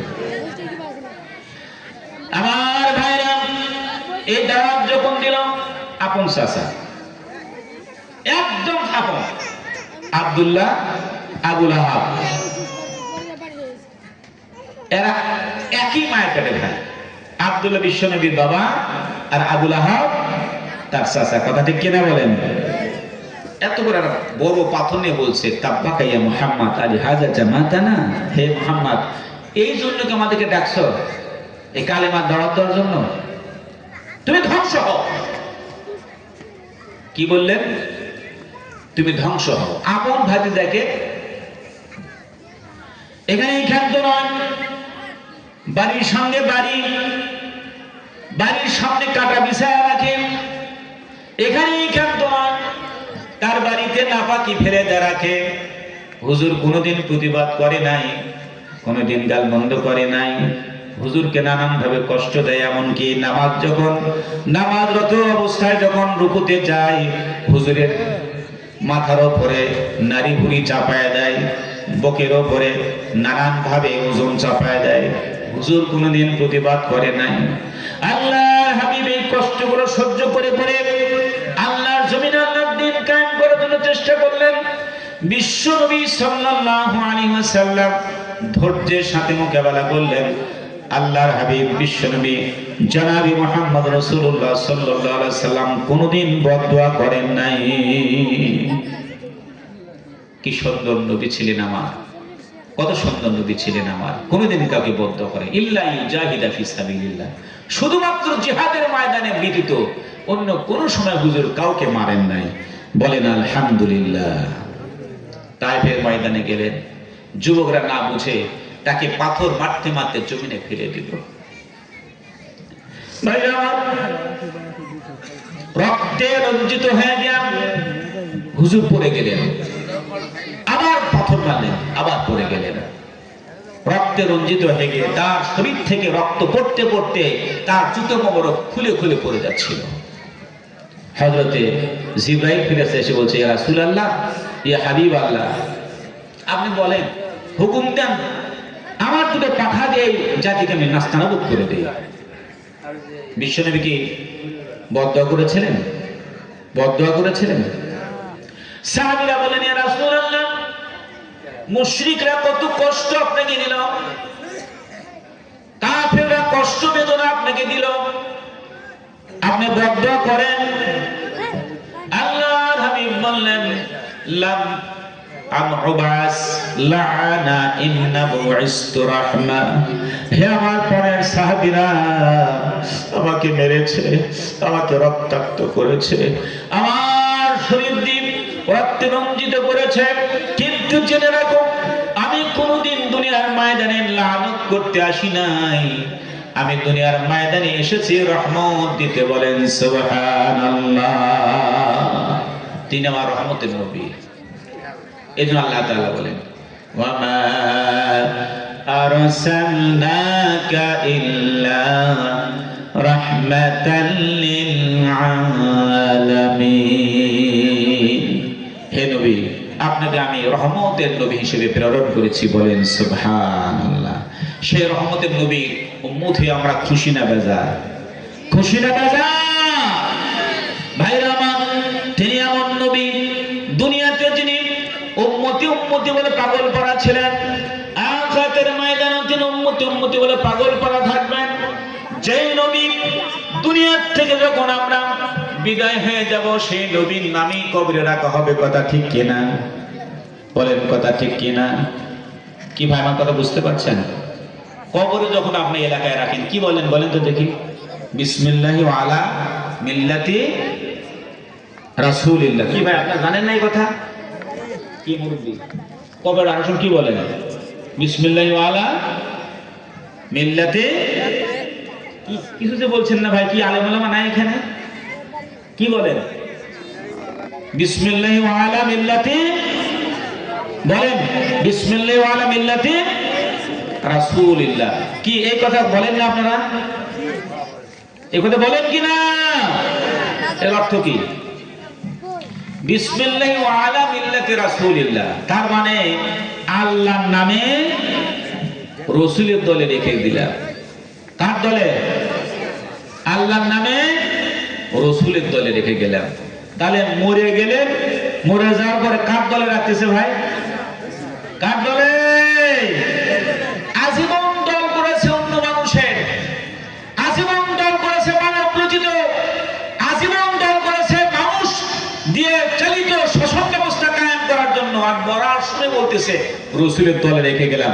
এই কথা কি সত্য হবে না মিথ্যা হবে? এই কথা সত্য না মিথ্যা হবে? এমনিতে আজীবন মিথ্যার উপর ছিল, আবার মরার পরে আবার মিথ্যা বলেই রেখে গেল। তাহলে এই ব্যক্তির সাথে ফেরেশতা ভালো ব্যবহার করবেন, মন্দ ব্যবহার করলে বলেন? ভালো ব্যবহার না মন্দ ব্যবহার? সুতরাং দুনিয়াতে আমরা ততদিন থাকবো, কার দল করবো বলেন? কার দল করবো? মানুষ তৈরি না আল্লাহ তৈরি? রাসূলের দল না অন্য মানুষের দল? রাসূলের দল। ভাইরা আমার, এরপরে ফেরেশতারা যখন আসবে, এসে তিনটি মৌলিক প্রশ্ন সবার জানা। কথা ঠিক কিনা? তাকে উঠানো হবে। আমি কি বানোয়ার কথা বলছি? বানোয়ার কথা বলছি? হাদিস ফাইজুল সারি, তাকে বসানো হবে। উঠেই বলা হবে মান রব্বুকা, তোমার রব কে? রব মানে কি? রব মানে কি? আইনদাতা, বিধানদাতা, শাসনকর্তা, পালনকর্তা, যিনি চাইবার আগে সব কিছু ব্যবস্থা করেন, তিনি আমার আল্লাহ, তিনি আমার রব। কথা ঠিক কিনা বলেন? এই চক্ষু কে দিয়েছেন? কান কে দিয়েছেন? এই নাক কে দিয়েছেন? এই দিমাগ কে দিয়েছেন? সব তিনি দিয়েছেন, তিনি আমার আল্লাহ। কথা ঠিক কিনা বলেন? তিনি আমার রব। এই রবকে আমরা নামাজে মানি। কথা ঠিক কিনা? নামাজে যখন আপনি দাঁড়ান, প্রথম কি বলেন? আল্লাহু আকবার। কথা ঠিক কিনা বলেন? বলেই কি বলেন? সবাই বলেন আলহামদুলিল্লাহি রাব্বিল আলামিন। বলেন কি বলেন না? প্রথমে বলেন সমস্ত প্রশংসা, যাবতীয় প্রশংসা রব্বুল আলামিনের জন্য। কথা ঠিক কিনা? নামাজে পড়েন। এই সূরা ছাড়া কি নামাজ হয়? এই সূরা ছাড়া নামাজ হয়? নামাজ হয় না। নামাজে প্রথম কেরাত হচ্ছে যে সূরা ফাতিহা। কথা ঠিক কিনা? লা সালাতা ইল্লা বিফাতিহাতিল কিতাব। যেই ব্যক্তি এই সালাতে এই কেরাত না পড়বে, তার নামাজ হবে মুখস্থ আছে ভাই সূরা ফাতিহা? কার কার মুখস্থ আছে? এখন হাত উঠায় নেই, অনেকে এখন হাত উঠায় নেই। আমি এক মাদ্রাসায় পড়তাম, সুফি সাহেবের মাদ্রাসায়, আমার মনে আছে ছোট্টকালে। সেখানে ওখানে ওই দরবারে 70 বছর হলে আছে, এমন আগে প্রত্যেকদিন জিকির করতে দেখি, অত্যন্ত ভালো মানুষ। আমি বললাম, চাচা আপনি কি সূরা ফাতিহা জানেন? বলছে, বাবা সূরা ফাতিহা কি? আমি বললাম যে সূরা ফাতিহা বললাম আলহামদুলিল্লাহ, কই সেটা তো পারি না বাবা। আমি বললাম, চাচা এক কাজ করি, আমি বলি আপনি একটু পড়েন। বলতেছে, বাবা আমার তো সময় নাই,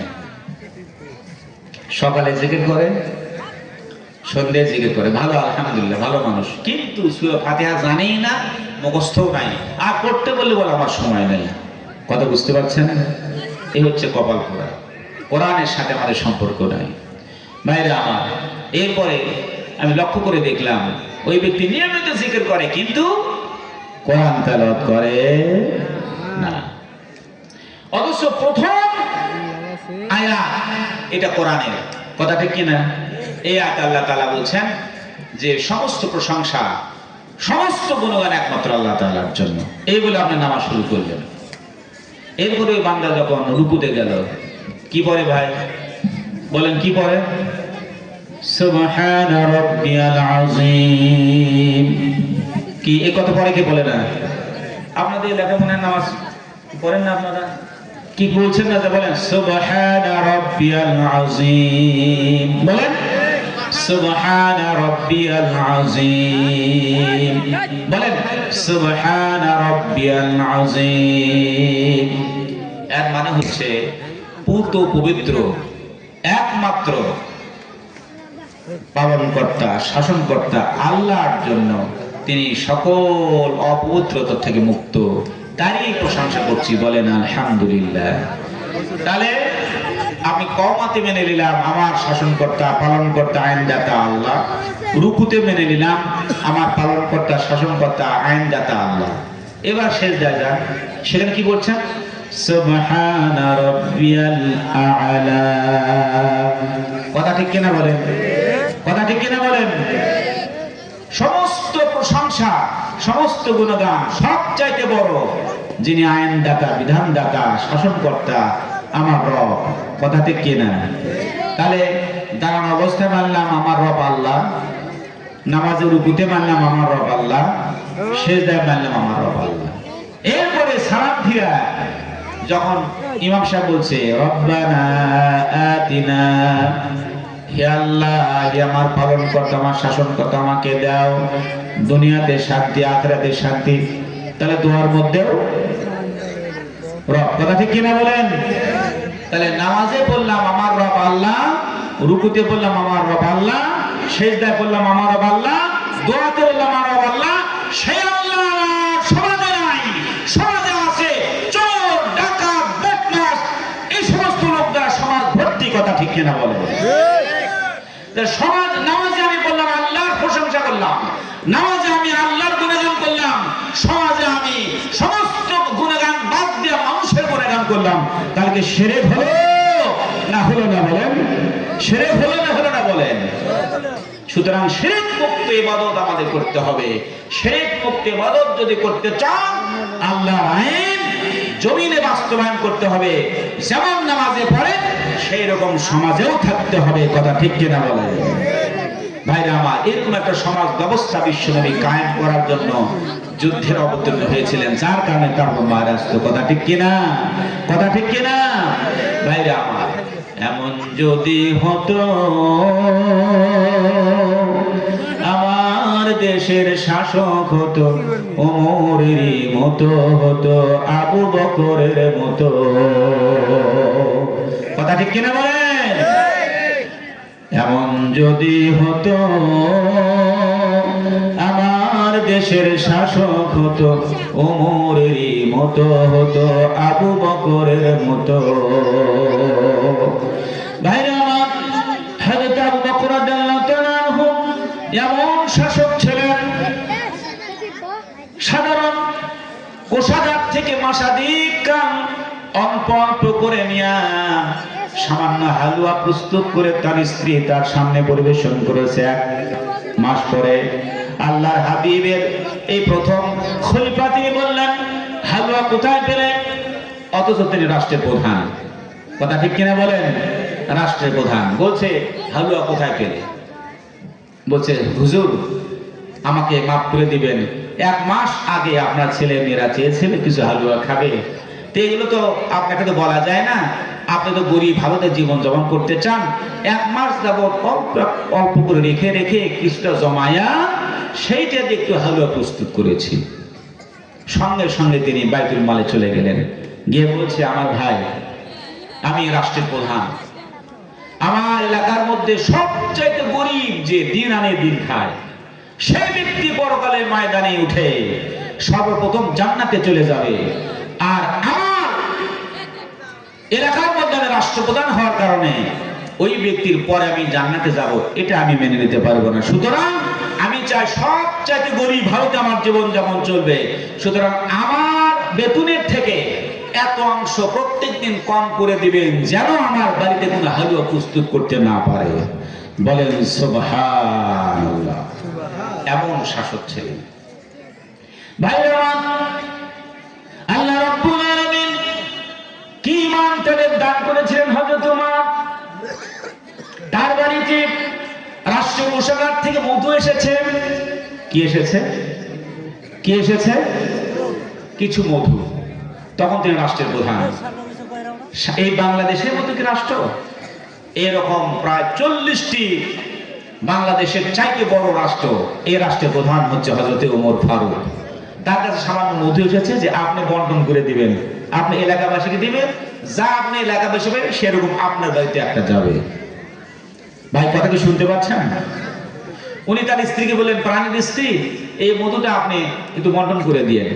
স্ত্রী নিতে যাচ্ছেন, ইতিমধ্যে বলছেন, থামেন থামেন থামেন, দেন, আপনার দ্বারা নয়। এরপরে পার্শ্ববর্তী এক মহিলাকে ডেকে বললেন, আপনি বন্টন করেন। বন্টন করা হলো। হযরত ওমরের স্ত্রী বলেন, প্রাণের স্বামী আমার, লজ্জায় মরে যায়, এতদিন পর্যন্ত আপনার সঙ্গে ঘর সংসার করলাম, অথচ আমার প্রতি আপনার বিশ্বাস নাই। সামান্য মধু মানুষের মধ্যে আমি বন্টন করবো, এটা আমাকে দিয়ে আবার ফিরে নিলেন, কারণটা কি? হযরত ওমর খলিফাতুল মুসলিমিন, অর্ধ জাহানের বাদশা, তিনি বলছেন, আরে আমার প্রাণের স্ত্রী, তোমার প্রতি বিন্দু মাত্র আমার কোনো অভিযোগ নাই, সন্দেহ নাই, বরং আজ রাতের চিন্তায় তোমাকে আমি বন্টন করতে বলে পরে চিন্তা করলাম, মধু বন্টন করবে চামচ দিয়ে অথবা হাত দিয়া, সেই চামচ তো আমারই বাড়ির, অথবা হাতটা তোমারই হাত, এই হাত দিয়ে যখন বন্টন করবে, বন্টন করতে গিয়ে সকলের মধ্যে সমানভাবে বন্টন হবে, কিন্তু হাতে যে অংশটা লেগে থাকবে এটা অতিরিক্ত হয়ে যাবে। এই অতিরিক্ত হয়ে যাওয়ার ফলে কিয়ামতের ময়দানে, মুসিবতের ময়দানে আল্লাহ রাব্বুল আলামিন যদি বলেন, ওমর তুমি অর্ধ জাহানের বাদশা ছিলে, তোমার স্ত্রীকে মধু বন্টন করতে দেওয়ার ফলে কিছু অংশ হাতের সঙ্গে লেগেছিল, সে অংশ তোমার বাড়তি নেওয়া হয়েছে, এই বলে যদি আমাকে চোরের কাতারে দাঁড় করায় দেওয়া হয় পরকালের ময়দানে, আল্লাহ রাব্বুল আলামিনের দরবারে আমি কি জবাব দেব? এই ভয়, এই টেনশন, এইটা আমার মধ্যে কাজ করেছে, যার কারণে প্রাণীর স্ত্রী তোমাকে আমি বন্টন করতে দেই নাই। আমি পার্শ্ববর্তী মহিলার দ্বারা বন্টন করেছি, যেন আমার ঘরে বেশি না আসে, সবার মধ্যে সমভাবে বন্টন হয়। এইরকম শাসক ছিল হযরত ওমর। কথা ঠিক কিনা বলেন? যার কথা মোতাবেক সমাজের মধ্যে কোনো প্রকারের অন্যায় ছিল না, দুর্নীতি ছিল না, কোনো প্রকারের সুদ ঘুষ ছিল না। কথা ঠিক কিনা বলেন? ভাইরা আমার, একটা যুবক মদ খেতে খেতে আসতেছে। কি খেতে খেতে আসতেছে? মদ খেতে খেতে আসতেছে। হঠাৎ করে উমরের সামনে এসে বাজে গেছে।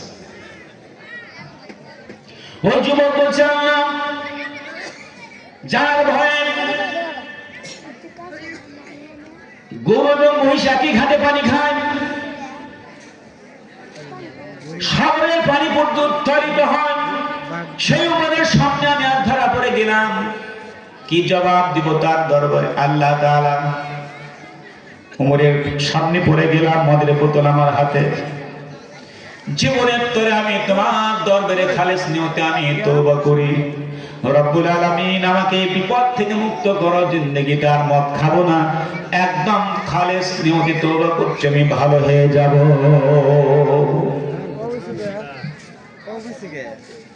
হাতে কি?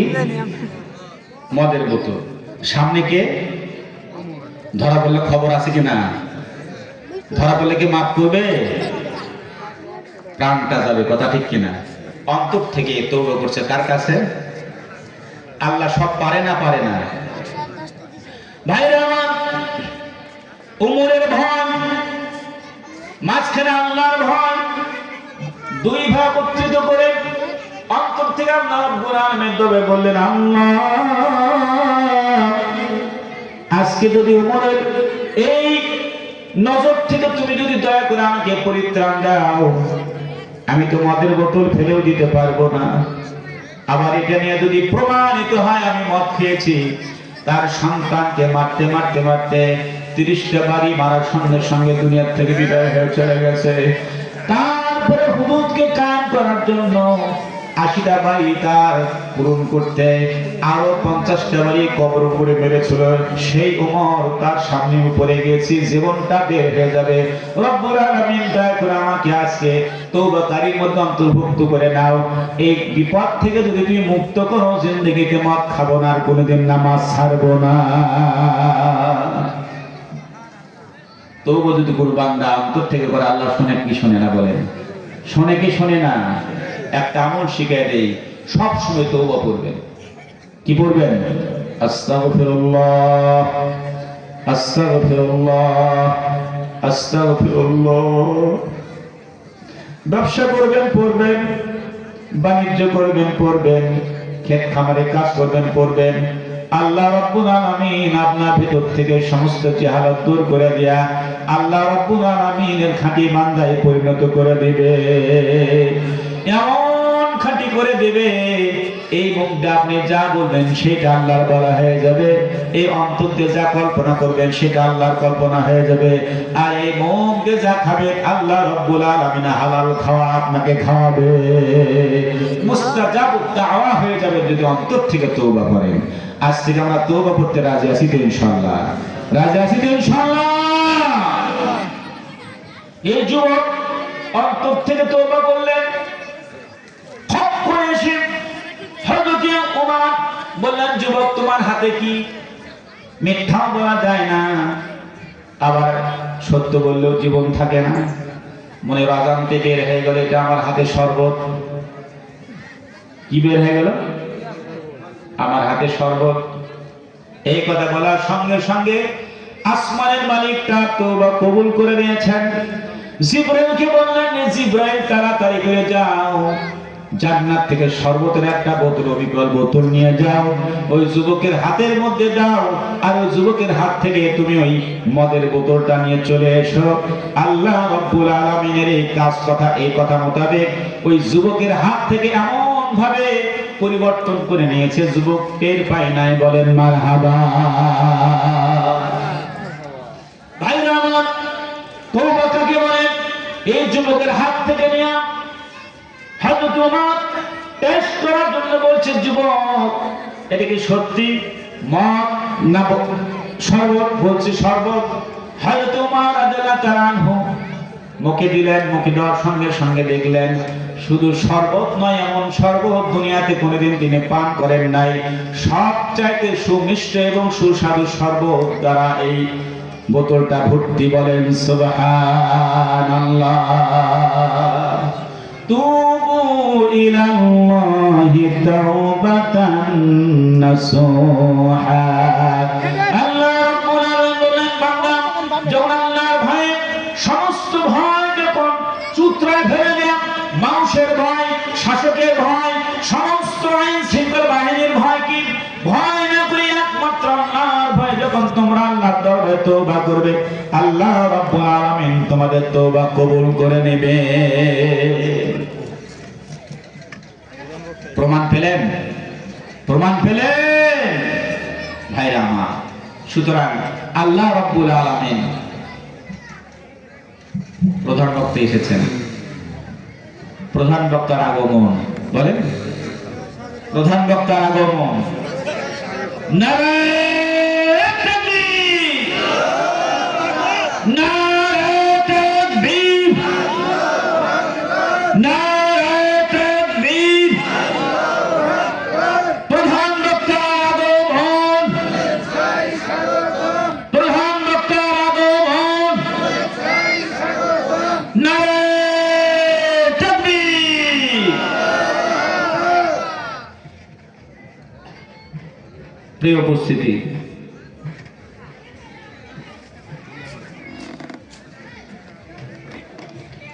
আমি বিশ্বনবীর জীবন চরিত নিয়ে আলোচনা করছিলাম।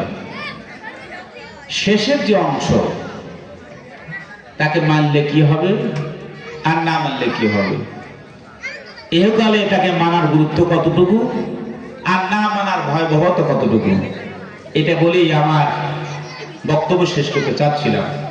কিন্তু প্রধান বক্তাকে কাছে রেখে আর বক্তব্য দেওয়া সমীচীন হয় না। কথা ঠিক কিনা বলেন? সমীচীন হয় না। আপনারা এতক্ষণ পর্যন্ত আমরা বক্তব্য শুনেছেন, সর্বশেষে একটা কথা বলেই আমি শেষ করে দেব। যারা আল্লাহর জমিন আল্লাহর দ্বীন কায়েম করতে গিয়ে নিহত হয়, তারা কি মারা যায়? বলেন, তারা কি মারা যায়? মারা যায় না। আল্লাহ রাব্বুল আলামিন কোরআন কারীমে সূরা আল বাকারা 154 নম্বর আয়াতে বলেন, ওয়ালা তাকুনু লিমান ইয়াকতালু ফি সাবিলিল্লাহি আমওয়াত বাল আহয়াউ ওয়ালাকিন লা তাশউরুন। আল্লাহ রাব্বুল আলামিন বলেন, যারা আল্লাহর জমিনে আল্লাহর দ্বীন কায়েম করার জন্য নিহত হয়, তাদেরকে তোমরা মৃত বলো না, তারা জীবিত, তোমরা জানো না? আল্লাহর পথে যারা দিয়ে গেল প্রাণ, তাদেরকে তোমরা মৃত বলো না, বলো না মৃত। যদি মারা যেত, 47-এ যারা যুদ্ধ করে দেশ ভাগ করলো, তারা এখনো আমাদের কাছে জীবন্ত। 52 ভাষা আন্দোলনে যারা সালাম, বরকত, তৌফিক, জব্বার যারা দুনিয়া থেকে শাহাদাত বরণ করলেন, তারা আমাদের কাছে জীবন্ত। 1971 সালে যারা জীবন দিয়া স্বাধীন দেশ রূপদান করলেন, তারা আমাদের কাছে জীবন্ত। আল্লাহর হাবিব বলেন, কোন বান্দা আল্লাহর জমিন আল্লাহর দ্বীন কায়েম করার জন্য প্রথম আঘাত প্রাপ্ত হয়, প্রথম ফোঁটা রক্ত জমে পড়ার সঙ্গে সঙ্গে জান্নাতুল ফেরদৌসের সুঘ্রাণ তার নাকের মধ্যে আসে। এরপরে জান্নাতের ছবি তাকে দেখানো হয়, আর তার মৃত্যুটা হয় একটা পিঁপড়া কাটার যন্ত্রণার চাইতেও অত্যন্ত আসানি মৃত্যু। বলেন সুবহানাল্লাহ। যার কারণে আল্লাহ তাআলা বলেন, ওয়ালা তাহসাবান্নাল্লাযীনা কুতিলু ফী সাবিলিল্লাহি আমওয়াত বাল আহইয়াউ ইনদা রাব্বিহিম ইরযাকুন। আল্লাহ রাব্বুল আলামিন বলেন, বান্দারা, তোমাদের ধারণা যারা আল্লাহর জমিনে আল্লাহর দ্বীন কায়েমের জন্য ইন্তিকাল করে নিহত হয়, তারা নিহত হয়েছে, মারা গেছে। আল্লাহ রাব্বুল আলামিন বলেন, তারা তো মরেই নাই, বরং তারা জীবিত।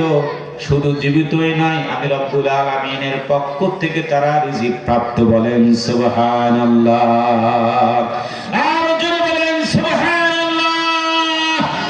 সুতরাং আল্লাহর জমিনে আল্লাহর দ্বীন কায়েম করার জন্য সমস্ত অন্যায়, অপরাধ এবং ঘুষ, সুদ সবগুলোকে উৎখাত করে দেয়। আল্লাহর জমিনে আল্লাহর দ্বীন কায়েম করে সমস্ত অন্যায় অপরাধকে ধুয়ে মুছে সাফ করে দেয়। বাংলাদেশকে একটি শোষণবিহীন এবং দুর্নীতিমুক্ত দেশ গড়ে ইসলামের শাসন প্রতিষ্ঠা করে আল্লাহর সন্তুষ্টি কামনার জন্য কে কে রাজি আছেন? হাত উঁচু করে দেখান। নারায়ে তাকবীর, নারায়ে